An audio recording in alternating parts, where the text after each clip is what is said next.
पिछले दिनों सिया नाम की एक लड़की ने अपने होने वाले पति को एक पहाड़ी से धक्का देकर उसकी हत्या कर दी। अभी कुछ दिन पहले की घटना है जहां एक रूबी नाम की महिला ने अपने पति की हत्या कर दी। ये केस आप सबने सुन रखे होंगे, मैं इनकी ज्यादा डिटेल में नहीं जाऊँ। एक छोटी से छोटी अपडेट आप इसके बारे में जानते हो, लेकिन मैं कुछ और घटनाओं की बात करना चाहता हूँ जो आपसे छूट गई हूँ, मीडिया से छूट गई हूँ, समाज से छूट गई हूँ। हो सकता है जानबूझ के छूटी हूँ या गलती से छूट गई, तो मैं उन घटनाओं को भी गिनाना चाहता हूँ।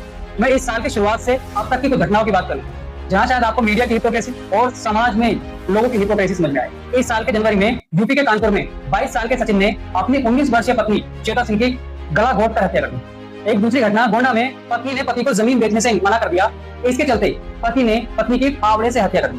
फरवरी में बहादुरगढ़ में पति ने वैलेंटाइन के डिनर के बाद पत्नी की गला रेत कर हत्या कर दी। कर्नाटक के बेंगलुरु में पति ने अपनी 21 वर्षीय पत्नी की पत्थर से कुचलकर हत्या कर दी। इस साल के मार्च में कर्नाटक के कुलबर्गी में पति ने अपनी पत्नी की गला रेत कर हत्या कर दी, उसके बाद उसे एसयूवी से कुचल दिया।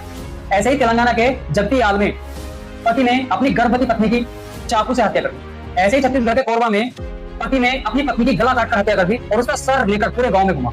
ऐसे ही रंगारेड्डी में पति ने अपनी पत्नी और 13 वर्षीय बेटी को जिंदा जला दिया। राजस्थान के भीलवाड़ा में पति ने अपनी गर्भवती पत्नी को 16 घंटे तक पीट कर मार डाला। सोलापुर में पति ने अपनी पत्नी को सड़क पर चाकू से मार डाला। ऐसे ही एमपी के खरगोन में पति ने पत्नी को गला घोटकर मार डाला। ऐसे ही यूपी के मेरठ में पति ने अपनी सोशल मीडिया इन्फ्लुएंसर पत्नी की चाकू से हत्या कर दी। ऐसे ही बिहार में खाने को लेकर मामूली से झगड़े के चलते पति ने पत्नी की गोली मारकर हत्या कर दी। कर्नाटक के धारवाड़ में पति ने पत्नी को दहेज के चलते मार डाला। फरीदाबाद में अपनी 6 माह की गर्भवती पत्नी को बाल्टी में सर डुबोकर मार डाला।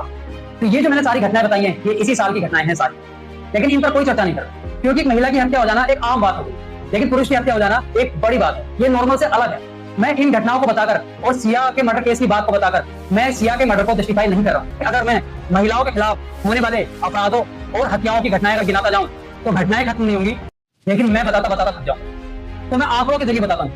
एनसीईआरटी के आंकड़ों के अनुसार सिर्फ साल 2023 में 4.5 लाख महिलाओं के खिलाफ अपराधों के मामले दर्ज किए गए। हर साल ऑन एन एवरेज लगभग 6000 महिलाओं की हत्याएं दहेज के लिए होती है। पुरुषों के खिलाफ होने वाली कुछ घटनाओं को सामान्य तरीके से बताया जा रहा है कि जैसे सारी महिलाएं ऐसा कर रही हैं, लेकिन इसका सच से दूर दूर तक कोई सरोकार नहीं है। पुरुषों को बेचारा जैसे पेश किया जा रहा है। इसका सिर्फ एक कारण नहीं है, ये बहुत सारे कारणों का एक कॉकटेल है, एक मिक्सचर है। सबको मिला के ये घटनाएं हो रही हैं। हम इन घटनाओं को व्यक्तिगत तरीके से देखते हैं, लेकिन इन घटनाओं का असली कारण व्यवस्था के पीछे छुपा हुआ है।